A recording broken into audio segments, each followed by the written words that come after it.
우리 교회가 그런 교회가 되길 원합니다. 세상에 수많은 교회들이 있고 또 믿는다고 하는 사람들이 있는데, 하나님이 기뻐하시는 교회, 하나님의 영광을 나타내는 교회, 하나님이 함께 하시는 교회여 주의 성도들이 되길 원합니다. 우리가 세상을 살면서 수많은 이야기들을 들으면서 살잖아요. 수많은 소식들이 오늘도 우리들 가운데 전하여져 오고, 수많은 주장과 정보가 범람하는 시대 가운데 우리가 살아가고 있습니다. 그 중에 우리가 들어야 할 소식들도 있고 듣지 말아야 할 소식들도 있지요. 참 진리가 되는 이야기들도 있지만 사람을 격동케 하고 사람을 미혹하고 거짓된 것들로 이끌어가는 것들도 있습니다. 그래서 우리가 들어야 할 말씀을 듣고 또 우리가 붙잡아야 할 것들을 바로 붙잡는 게 중요하지 않습니까?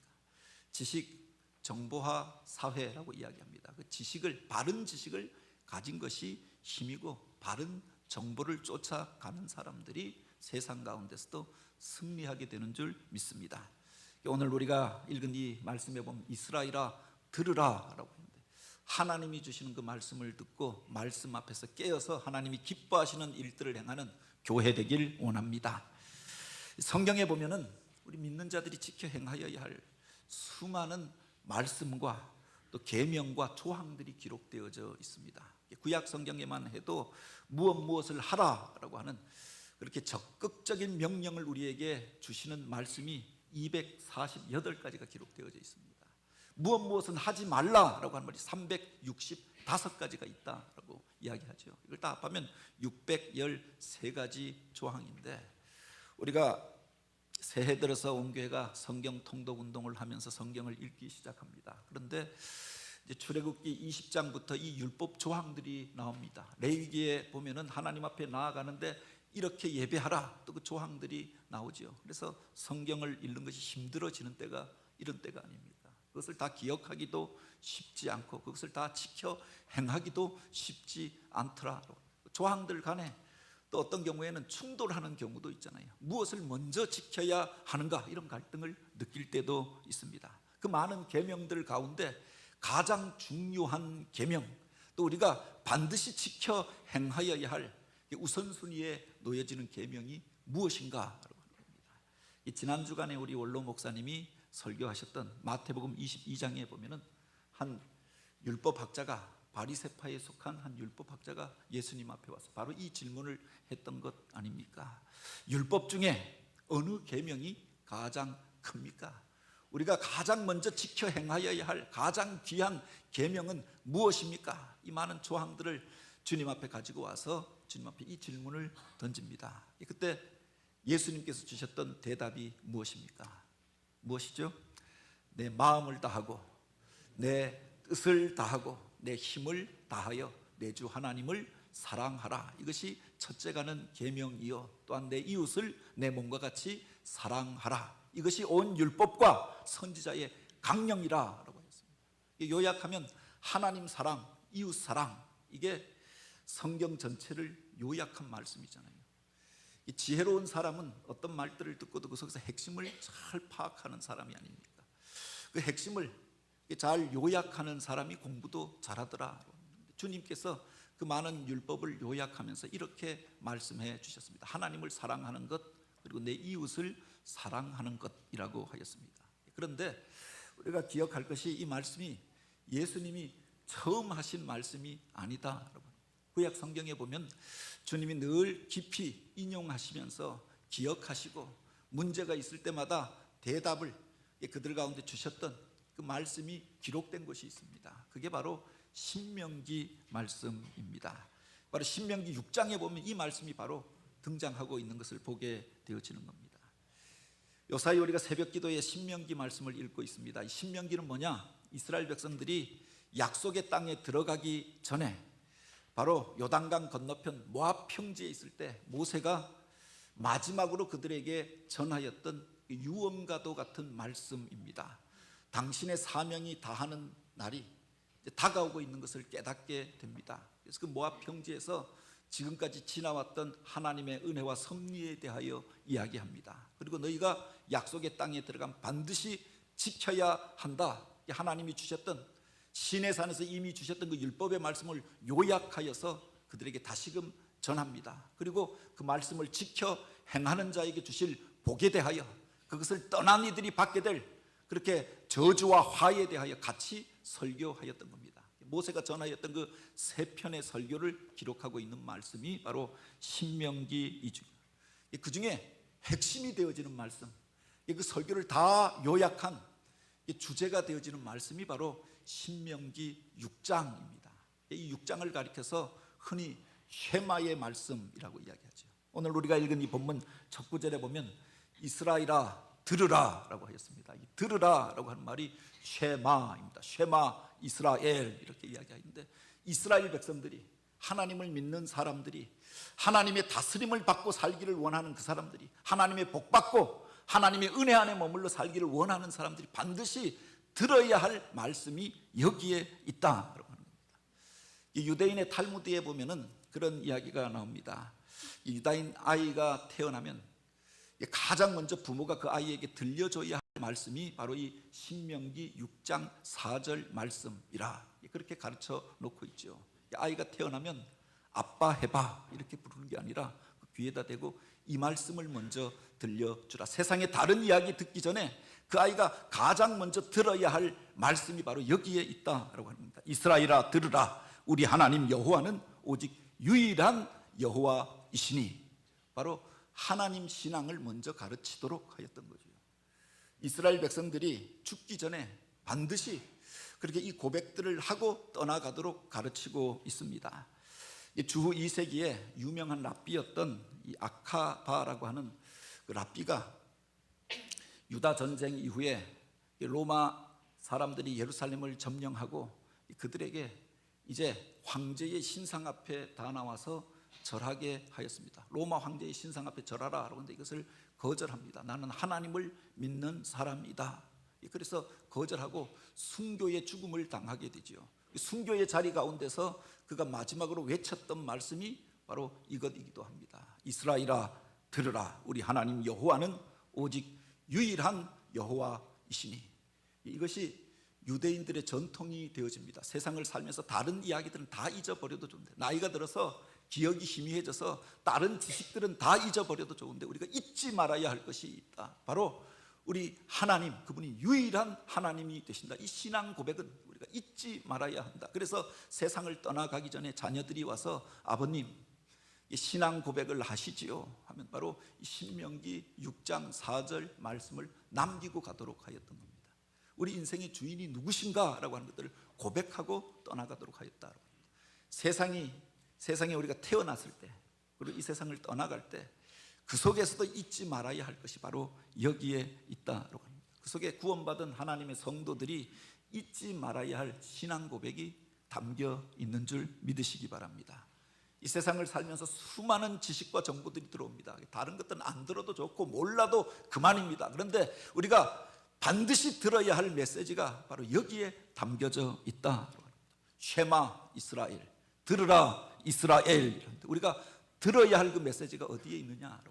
그 첫 번째가 바로 여기에 보면 이렇게 기록하고 있죠. 우리 하나님 여호와는 오직 유일한 여호와이시니. 그 하나님이 유일하신 하나님 되신 줄 믿으시기 바랍니다. 이 세상 사람들이 하나님처럼 섬기는 것들이 있습니다. 어떤 사람이 대단한 일들을 하면 그 사람이 하나님이나 되는 것처럼 높이고 쫓아갑니다. 돈이 중요하다라고 생각해서 돈을 하나님처럼 섬기는 사람도 있습니다. 높은 자리에 올라가면 내가 무엇이든지 이룰 수 있겠다 생각해서 권력이나 명예를 하나님처럼 생각하고 쫓아가는 이들도 있죠. 그러나 그것들은 잠시 지나가는 바람과 안개와 같은 것이다 라고 하였습니다. 이 천지 만물을 만드신 분은, 내 생명을 지으신 분은, 그리고 우리 운명을 주관하시는 분은 하나님 한 분이신 줄 믿으시기 바랍니다. 그 이전에 출애굽하던 그 시대, 모세가 살았던 그 시대의 사람들은 이 세상의 그 모든 대단한 것들, 그것이 신이라고 생각했습니다. 하늘에 빛나는 별들을 보면 그들이 내 운명을 주관한다고 생각했습니다. 아침에 찬란하게 떠오르는 그 태양이 바로 이 역사를 주관하는 신이다라고 생각했습니다. 거대한 산을 보면 그 앞에 가서 절하고 자기의 운명을 맡기고 기도하였습니다. 그런 시대에 바로 그것이 신이 아니라 바로 이 모든 산과 바다를, 해와 달과 별들을 만드신 분이 있음을 성경은 선언하고 있는 거죠. 태초에 하나님이 천지를 창조하시느니라. 바로 이 모든 것을 지으신 분이 있는데 그분을 우리가 섬겨야 한다라고 합니다. 출애굽의 역사에 보면은 이스라엘 백성들이 애굽 땅에서 나올 때 그들이 겪었던 10가지 재앙을 기록하고 있습니다. 그 재앙을 통해서 결국 애굽의 바로가, 이집트의 그 파라오가 무릎을 꿇게 되어졌던 것 아닙니까? 근데 그 10가지 재앙이 뭐냐? 애굽 사람들이 섬기던 신들이었다라고 하는 겁니다. 나일강이 그들에게 풍요를 가져다 준다 생각해서 그 강의 신을 섬겼는데 그 강이 핏빛으로 변하여서 악취가 나는 물로 변화되어졌던 겁니다. 그 땅이 풍요를 가져다 주고 식물을 내고 곡식을 낸다라고 생각해서 땅의 신들을 제사하였는데 그 땅이 이로 변해서 그들이 그것으로 인하여 고통을 당하게 되었던 겁니다. 바로 그 동물들 가운데 가장 많은 알을 낳고 풍요와 다산을 상징하는 것이 깨구리라고 생각했습니다. 깨구리의 형상을 만들어 놓고 다산의 신으로 섬겼는데 그 깨구리가 그렇게 그 강으로부터 가득 차서 사람들의 침상으로 올라오니까 사람들이 견디지 못하고 고통을 당하게 되어졌던 거죠. 제발 우리 침상에서 이 깨구리들이 없어졌으면 좋겠다라고 생각했던 겁니다. 우리에게 유익을 주는 무슨 황소가, 그 가축들이 신이나 되는 것처럼 금송아지를 만들어 놓고 섬겼습니다. 그런데 전염병이 돌면서 그 모든 가축들이 쓰러져 죽어버리고 말았던 거지요. 하늘에 저 빛나는 태양이 이 세상을 주관하는 가장 높은 신이라고 생각했습니다. 라신이라고 해서 그 라신을 섬겼는데 어느 날 흑암이 가득하여서 태양이 보여지지 않게 되어지고 태양이 빛을 발하지 못하게 되었다라고 합니다. 태양이 신이 아님을 그들에게 보여주었던 거죠.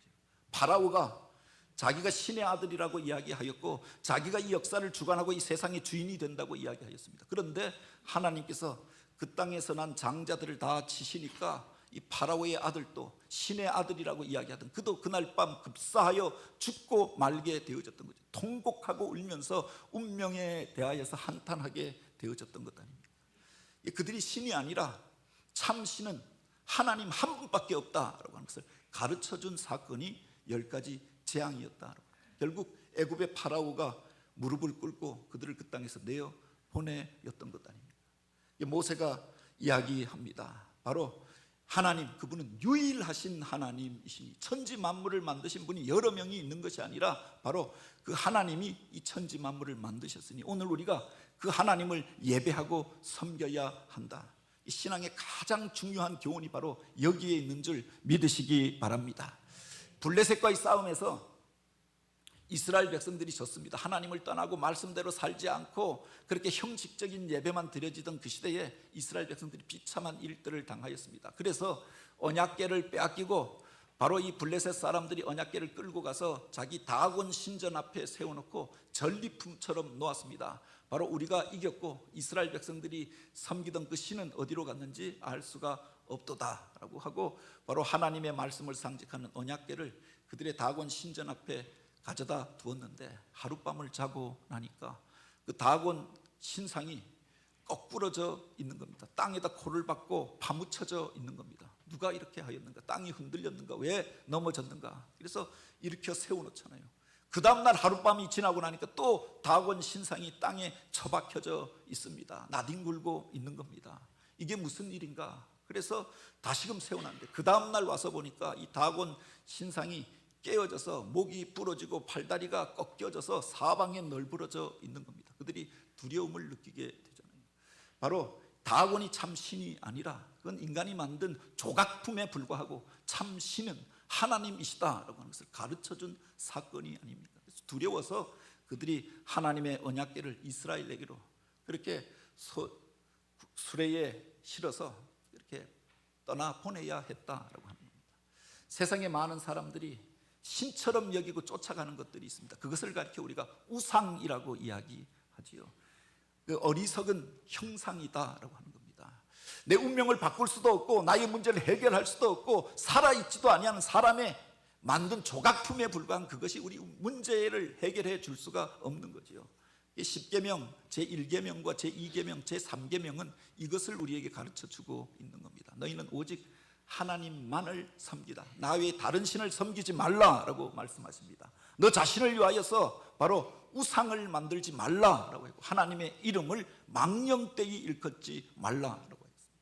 바로 이 쉐마의 말씀의 첫 구절이 바로 이것을 우리에게 가르쳐 주고 있는 거죠. 이스라엘아 들으라, 우리 하나님 여호와는 오직 유일한 여호와이시니 그분이 오늘 우리의 하나님이 되신 줄 믿으시기 바랍니다.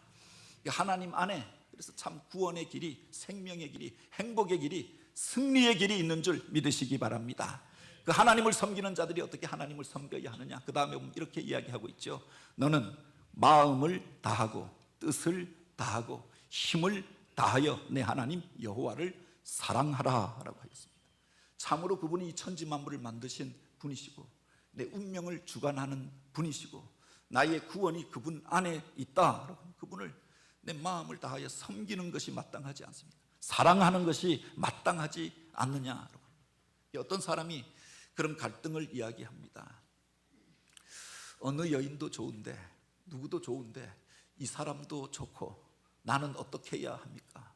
이 사람도 포기할 수 없고 저 사람도 포기할 수 없고 다 사랑하며 살 수는 없나요? 그런데 이게 말이 되느냐라고 하는 겁니다. 진정으로 우리가 어떤 사람을 사랑한다라고 하면 그 한 사람만을 우리가 사랑하게 되어지는 것 아닙니까? 유일하신 하나님, 그분을 하나님으로 우리가 믿고 섬긴다라고 하면 그분만을 마음을 다하여 섬기는 게 마땅하지 않습니다. 그런데 오늘날 하는 사람들이 하나님과 세상을 겸하여 섬기는 경우는 얼마나 많이 있습니까? 여러 가지 선택지 중에 하나로 이것도 섬기고 이것도 섬기고 이것도 쫓아가고 저것도 쫓아가고 그 중에 하나 일주일에 한 번, 주일날 한 번 교회에 나와서 예배하는 대상으로 하나님을 생각할 때가 얼마나 많이 있느냐. 그런데 성경은 우리에게 그렇게 이야기합니다. 내가 참으로 하나님을 믿는다라고 하면은 그분이 유일하신 하나님인 줄 안다라고 하면 내 마음을 다하고 뜻을 다하고 힘을 다하여서 그 하나님을 사랑하라라고 하였습니다. 천지 만물을 만드신 그 하나님을 우리가 섬기고 예배하는데 마음을 다하여 섬기고 뜻을 다하여 주님을 쫓아가고 힘을 다하여 주님의 일들을 행하는 주의 성도들 되길 원합니다. 이것을 우선순위의 문제라고 이야기하죠. 믿는다라고 하는데 중요한 순간에 엉뚱한 것들을 쫓아가는 사람들이 있습니다. 세상에 수많은 이야기가 있고 요구가 있잖아요. 어디로 갈 것인가? 그 중요한 순간 그가 무엇을 선택하고 무엇을 따라가느냐를 보면 그 사람의 삶의 우선순위가 어디에 있느냐라고 하는 것을 알 수가 있잖아요. 위급한 순간이 되어지면 그 사람이 무엇을 선택하고 쫓아가는지 그 본심이 드러나게 된다라고 합니다. 위급한 순간에 여러분은 누구를 찾고 누구를 부릅니까? 이전에 한번 그런 이야기를 한 적이 있는데 시골에 살던 한 어르신이 나이가 많아서 이제 아내가 먼저 떠나고 혼자 살 수가 없어서 아들 집에 와서 같이 살게 되었다라고 합니다. 아들이 이제 저희가 아버님 모시겠습니다. 그래서 효도 한번 이제 받아보아야겠다. 시골에서 혼자 사는 게 외롭기도 하고 그래서 아들 집에 왔는데 와서 살면서 보니 이게 너무 불편한 겁니다. 모두가 다 바쁘잖아요. 며느리도 출근하고 또 아들도 출근하고 그리고 손자들도 다 학교 다니고 다 바쁜 겁니다. 그런데 그 가정에 서열이 정해져 있더라. 보통 누구 말을 따라가느냐 보니까 서열 1위가 누구죠? 그 가정에서 그 며느리가 서열 1위더라. 말 한마디 하면 자기 아들도 꼼짝 못하고 아이들도 꼼짝 못하고 경제권을 그 며느리가 쥐고 있는 겁니다. 뭐라고 며느리한테 가서 용돈 달라고 하기도 그렇고 그런 겁니다. 넘버 2가 누구냐? 서열 2위가 누구냐? 보니까 아이들이 넘버 2더라라고 하는 겁니다. 모든 걸 아이들한테 맞추는 겁니다. 밥 먹다가도 바로 아이들이 아직 안 왔는데 그거 먹으면 어떻게 하냐? 그래서 모든 시간과 물질이 아이들을 중심에 놓고 있는 겁니다. 그리고 그 다음에 보니까 자기 아들이 3위에 있더라라고 합니다. 넘버 3더라라고 합니다. 그리고 그 집에 서열 4위가 누구냐? 그러니까 그 집에서 기르는 강아지가 있는데 예삐가 4위.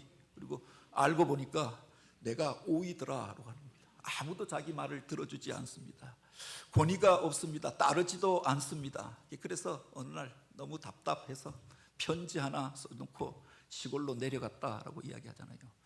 그렇게 3번아 잘 있거라, 5번은 간다. 그 가정 안에서도 서열이 있는 겁니다. 우리 인생의 서열의 그 첫 번째 자리 우선순위에 무엇이 놓여져 있습니까? 하나님 믿는다, 하나님 잘 섬긴다라고 하는데 1번 돈, 2번 직장, 3번 무엇, 그래서 4번, 5번, 6번, 7번에 하나님이 있지는 않느냐. 자녀들을 가르치면서도 그런 경우가 있습니다. 요사이 보면은 이 우선순위가 역전되어졌는데 아이들이 가장 우선순위에 두는 게 뭐냐? 학원이 우선순위에 있다라고. 학교 가서 아이들이 그렇게 학교 수업 시간에 학원 숙제를 하고 있는 겁니다. 사실은 학원이 왜 만들어졌느냐? 학교 공부를 돕기 위하여서 부족한 부분들을 채우라고 학원이 만들어졌는데 아이들이 이제 학교에 가서 학교 공교육을 받는 게 아니라 학원 공부를 하고 있는 겁니다. 교회가 그리고 그 다음에 있는 겁니다. 학교에서 무슨 일이 있으면 빠져야 하고 학원에서 주일날 오라고 하면 빠져야 하고, 그러니까 바로 하나님 섬기고 예배하는 것이 아이들의 삶의 자리 가운데서 3순위, 4순위, 5순위, 6순위에 들어가 있더라. 하나님 믿는다라고 하는데 내 삶에 하나님이 몇 번째 순위에 있느냐라고 합니다. 너희는 내 마음을 다하고 뜻을 다하고 내 힘을 다하여 내 하나님을 사랑하라라고 하였습니다. 오늘 우리는 그렇게 전심으로 하나님을 섬기고 하나님의 말씀을 내 우선순위에 놓고 그렇게 살아가고 있습니까? 오늘 말씀에 보면 그렇게 이야기합니다. 오늘 내가 내게 명하는 이 말씀을 내 마음에 새기고, 참으로 우리가 그 사람을 귀중히 여긴다라고 하면 그 사람의 말을 중요하게 여기잖아요. 부모님을 우리가 공경한다 그런데 그 부모님의 말씀은 무시해 버린다 그러면 부모님을 공경하는 게 아니지요. 우리가 하나님을 믿는다 그런데 하나님의 말씀은 내 삶에서 우선순위에서 떠나 있습니다. 세상의 이야기 보고 싶은 것 다 보고 듣고 싶은 것 다 듣고 그 말 쫓아 행하다가 시간 날 때 한 번 듣는, 그리고 시간 날 때 여유 있을 때 한 번 읽는 말씀이 아니더라. 이 말씀을 쫓아 행하는 자가 참으로 하나님의 사람이요 하나님 나라의 백성인 줄 믿으시기 바랍니다. 예수님께서 공생애를 시작하기 전에 겪으셨던 시험이 있습니다. 광야에 나가서 그렇게 40일 동안 금식하시면서 마귀 사단의 시험을 이기시고 그 다음에 인류 구원의 역사를 이루어가게 되었던 것 아닙니까? 그런데 마귀 사단이 유혹하였던 것이 성경에 보면 3가지가 기록되어져 있잖아요. 이 돌덩이를 떡덩이가 되게 하라. 배고파 있는 40일 동안 금식하고 있는 예수님의 약점을 알고 먹는 것으로 먼저 유혹합니다. 경제적인 유혹을 먼저 하였던 거죠. 그 다음에 그 예수님을 성전 꼭대기에 세우고 바로 이 꼭대기에서 한번 뛰어내려 보라, 내 능력을 보여주라. 그 성전 앞에 모여있는 사람들이 내 능력을 보면 열광하면서 너를 따르고 너를 섬기지 않겠느냐, 내 능력을 보이라. 이 예수님의 명예욕과 그 권력욕을 그렇게 유혹하면서 시험합니다. 그리고 3번째로 그 유혹에 넘어오지 아니하니까 예수님 앞에 천하만국의 영광을 다 보여주고 한 번만 나에게 절하면, 아무도 안 보는 이 자리에서 한 번만 나에게 바로 이와 같이 절하면 이 모든 것을 너에게 주겠다. 타협을 그에게 요구합니다. 그런데 예수님께서 그 유혹을 어떻게 이겼느냐? 그 말씀으로 이기셨던 것 아닙니까? 마귀의 말이 아니라, 사단의 말이 아니라, 눈에 보여지는 어떤 것들이 아니라 하나님의 말씀을 쫓아서 그 유혹을 이겼다 기록되었을 때 사람이 떡으로만 살 것이 아니요 하나님의 입으로 나오는 모든 말씀으로 살 것이니라 하였느니라. 신명기에 나오는 말씀이죠. 주 너의 하나님을 시험하지 말라 하였느니라. 신명기에 기록된 말씀을 통해서 시험을 이기셨던 겁니다. 오직 주 너의 하나님만 섬기라 하였느니라. 성경에 기록된 그 말씀으로 이겼다라고 합니다. 세상을 살면서 수많은 유혹들이 있잖아요. 오늘 우리 시대 가운데 믿음의 사람들, 또 그 순수한 믿음을 흔들어 놓는 요소들이 세상 가운데 있지 않습니까?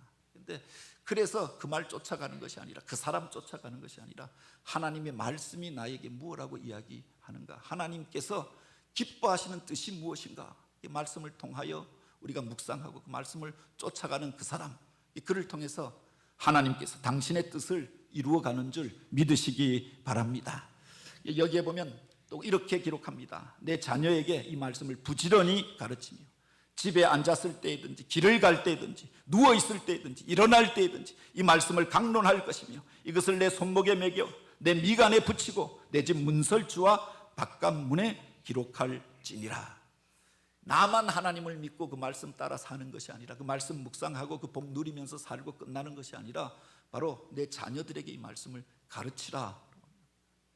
지난번에 성지순례를 갔을 때도 보니까 통곡의 벽 앞에서 많은 사람들이 그곳에서 자기 자녀들에게 바로 이 말씀을 전수하고 기도하는 모습을 보게 됩니다. 이스라엘의 성인식에 보면은 그들이 그렇게 합니다. 그 머리에다가 무슨 말씀의 곽 같은 것을 이렇게 머리에다가 둘러주는 겁니다. 그래서 그 상자, 작은 상자를 이마에 메고 있습니다. 그리고 손에다가 또 그 부모가 무슨 줄 같은 것을 이렇게 메어 줍니다. 이걸 그 속에 무엇이 담겨져 있는가 보니까 글씨가 아주 작게 새겨져 있는 것을 보게 되어지는 겁니다. 이것을 그 자녀들의 손목에 메고 미간에 붙이도록 하였던 거죠. 이게 신명기 6장 말씀을 적어서 그들에게 주는 겁니다. 주 너의 하나님, 유일하신 하나님이시니 라고 하였고, 내 마음을 다하고 내 뜻을 다하고 내 힘을 다하여 주 너의 하나님을 사랑하라. 저들이 이전까지는 부모를 의지하여 살았는데 이제 13살이 되어져서 스스로 생각하고 판단하게 되어지면은 바로 이 말씀의 띠를 그 손에 묶어주고 또 머리에 묶어서 세상을 보고 또 세상의 일들을 판단하는 기준이 말씀이 되도록 하는 상징적인 행동을 성인식 때 하는 겁니다. 오늘 우리가 세상의 많은 일들을 바라보게 되어집니다. 그 말씀을 판단하는 기준이 무엇이냐? 그 말씀이 세상의 일들을 판단하고 또 우리가 행하는 기준이 되길 원합니다. 너희가 앉아 있을 때이든지 일어날 때이든지 누워 있을 때이든지 길을 갈 때이든지 그 말씀을 묵상하도록 하라라고 했습니다. 어떤 일들을 하든지 내 생각을 따라서 사는 것이 아니라 내 눈에 보기에 좋은 것들을 쫓아가는 것이 아니라 세상 사람들이 이렇게 이야기하니까 그것을 따라가는 자가 아니라 하나님의 말씀이 무엇이라고 하는가 그 말씀을 쫓아 행함으로 하나님이 약속하신 복을 누리면서 살아가는 저와 여러분이 되길 원합니다. 이것을 우리 자녀에게 또한 가르쳐서 요사이 한국 교회가 위기라고 이야기하잖아요. 바로 우리 세대는 하나님을 섬기고 살고 또 하나님 앞에 그 복과 은혜를 누리며 살았는데 그 다음 세대에 가서 이 신앙이 흐려져 가고 있다라고 하는 겁니다. 이 말씀을 의지하는 신앙들을 가르치고 전승하지 못하였기 때문은 아닙니까? 마지막 남겨진 부모에게 주어진 책임이 바로 여기에 있다라고 합니다. 내 자녀들에게 다음 세대에게 하나님 신앙을 가르치고 하나님 제일주의를 가르치고 하나님 말씀을 가르쳐서 저들도 하나님을 섬기고 살도록 하는 것, 이게 복된 삶의 길인 줄 믿으시기 바랍니다. 여기까지도 우리 교회를 하나님께서 그 말씀 가운데 세워주시고 인도하여 주셨습니다. 이 가정을 통하여 이 교회를 통하여 또 믿음의 가정들이 일어나고 믿음의 사람들이 일어나서 세상 가운데서 여러 가지 영향력 있는 삶들을 살고 하나님의 복을 누리면서 살아왔습니다. 우리들만 그 복을 누리고 사는 것이 아니라 사랑하는 자녀들에게 이 귀한 신앙 물려주어서 그 복을 누리며 전승하는 믿음의 가정들, 믿음의 기업들, 또 주님께서 기뻐하시는 교회가 되어지길 주님의 이름으로 축복합니다.